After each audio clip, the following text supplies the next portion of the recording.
Hi there, Stan the Annuity Man, America's annuity agent licensed in all 50 states. Today's topic, transferring an annuity to an IRA. And this is a video that I've done, and it was exquisitely done back in the day, but now it's 2022 and I'm redoing it. Now, before we started shooting this video, I'm like, hey, wardrobe change, got to put on the Stan the Annuity Man official sweatshirt to match the official Stan the Annuity Man hat that matches the official Stan the Annuity Man pants that matches the official Stan the Annuity Man underwear that matches the official Stan the Annuity Man socks, which I have on shoes with the Annuity Man. I really do. But I put it on, I get in front of the camera and like, cut, and they're coming here, it's lint brushes, you're standing crooked. I'm like, that's what I'm standing crooked. I'm from the South, you kind of stand like this and like that. We're going to talk about IRAs. People are like, you just never put an annuity inside of an IRA. Ever. Stan the Annuity Man, my master of the universe, advisor, financial consultant, wealth architect, person on the news, told me to never, ever put an annuity of any type inside of an IRA. I have one comment for all of those people with all of that advice. You're dumb as a box of hair. You're stupid. You're dumb as a box of hammers. That's crazy talk. Why is it crazy talk? Because there's an annuity that the IRS and the Treasury Department put on the planet for use inside of an IRA. So let's stop with the nonsense. Never put an annuity inside of an IRA, Stan. And yes, people do talk like that. And I'm like, what is wrong with you? Are you been drinking? That's a phone. This is a phone for young people. This is a phone for older people. But we're going to talk about that, transferring an annuity to an IRA. Should you do it? Why should you do it? If you do it, what happens after this?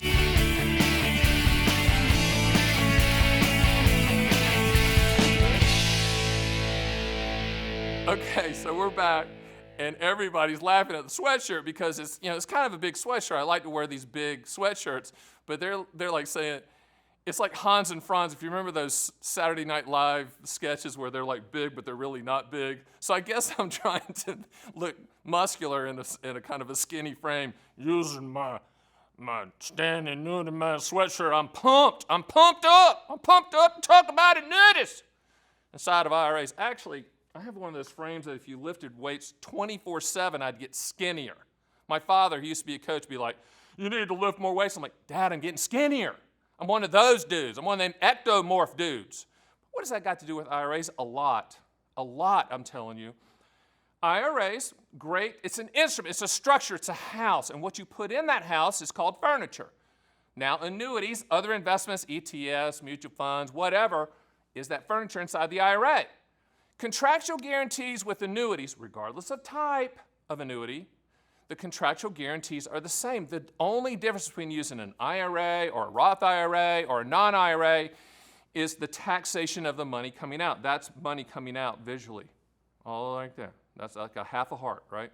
Like that's a full heart. That's a half a heart. The point is, should you have an annuity inside of an IRA? I mean, should that even happen? Well, maybe, maybe not. And when you set an appointment with me at Stan the Annuity Man, go to theannuityman.com, hit book a call, and me and you are going to talk 30 minutes uninterrupted. Even if my wife walks in and says, I need to talk to you, I'll be like, get out. Because me and Fred have a 30-minute conversation about IRAs. And she'll walk out, and then I'll get the wrath later. But the point is, most people have the majority of their assets in their IRA. Nod your head, okay? So if you're looking for contractual guarantees and to transfer risk using annuities, then IRAs work. Now, what are the 4 things you need to look for if you even want to consider an annuity? I've got an easy-to-remember acronym called PIL. P stands for principal protection. I stands for income for life. L stands for legacy. The other L stands for long-term care, confinement care, and home care. You know, when you're sick, right? You need some coverage. If you don't need to solve for those 4 things in the PIL, principal protection, income for life, legacy, long-term care, you do not need an annuity of any type. So if you're saying, I've got these IRA assets, Stan the Annuity Man, America's annuity agent, but I want market growth. I want that money to grow. I want to be a Bitcoin billionaire. I want to write options and calls and butterfly spreads and futures and ETFs. I want to do it all. Then never buy an annuity. But if you're saying I need lifetime income using my IRA assets, then an annuity will fit, could fit, should fit. Now let's talk about IRA rules and required minimum distributions. There's a lot of youngsters out there watching me. Power to you. But there's a lot of baby boomers watching me too, and there's 10,000 of you guys hitting age 65 every single day. It's a demographic tidal wave, and you need to be looking at your IRA going, wait a minute, what's that rule, Stan? What's that rule that when I turn a certain age, I have to start bringing money out of my IRA? What is that, Stan, the Annuity Man? Well, currently at the time of this tape in 2022, okay, it's 72 years old. It used to be 70 and a half. Whoever came up with the half, I have no idea. I just want to smack that person. That just made it weird. But 72, when you turn 72, IRS is like, excuse me, we've been letting you defer all this time. Yeah, it's time to start bringing that money out so we can collect the taxes on it. So you have to look at your IRA as an income vehicle when you turn 72, whether you want the income or not. Because the IRS doesn't care. If you call it the IRS, you know what, this is a 72 rule, yeah, RMDs, me and the missus really don't need the income. We really don't want to do that. They'll be like, we don't care. We're the IRS. You have to bring it out. With annuities, you can solve for those required minimum distributions in a couple of ways. Now, I'm not going to go through every single one because this is a short video, and I've got you just for a little bit of your life. After this, you're going skiing and boating and golfing. It's going to be great. But, you need to look at your IRA as, okay, this is my group of assets. I have IRA assets. I have non-IRA assets. I might have Roth IRA assets. But let's just say the majority is in your IRA. You have to look at that for solving for principal protection or lifetime income or whatever. But early in this beautiful video that I did, I talked about qualified longevity annuity contracts. Those can only be used in qualified IRA type accounts for future income, and you can add your spouse to it. You can also use immediate annuities for lifetime income to start now using IRA assets. You could use your IRA assets to purchase a MIGA, multi-year guarantee annuity, fixed rate annuity, kind of the annuity industry's version of a CD. You could purchase an indexed annuity inside of an IRA for CD type returns. The bottom line is, does it make sense to use IRA money to purchase an annuity? The bigger question, does it make sense to own an annuity? If it makes sense to own an annuity, if you want to transfer risk to solve for those 4 items in the pill, then IRA assets or non-IRA assets, it's irrelevant. Me and you can have that conversation which one to use, but if you're using IRA assets, for instance, I got a call the other day. The guy said, well, me and the missus want a lifetime income stream. We need it, to start immediately. We got your book, Stan the Annuity Man. You sent it to us in this beautiful gold foil mailer, and we read the SPIA Owner's Manual. We think that's for us. We want a lifetime income, joint life, so that as long as we're breathing, we're going to get a payment, and we're going to structure it with cash refunds so when we die, any unused money goes to the beneficiaries. But Stan, the Annuity Man, America's Annuity Agent, how does that work with RMDs with that immediate annuity? I'll give you an example. And this wasn't his specific example, but it was ballpark what we were talking about. He had $500,000-ish in his IRA, and he wanted to buy a single premium immediate annuity with $100,000 of that $500,000, okay? So we set that up, and so the single premium immediate annuity for $100,000 is going to create that lifetime income stream. It's going to fully satisfy those required minimum distributions for that $100,000 immediate annuity.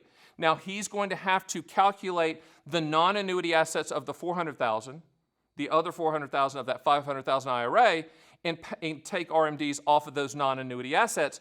But that income stream coming from that $100,000 immediate annuity in his IRA fully covers and satisfies the required minimum distributions for that $100,000. Now, you can't use any overage to apply to the non-annuity assets, but from a required minimum distribution standpoint, lifetime income annuities inside of an IRA is turnkey.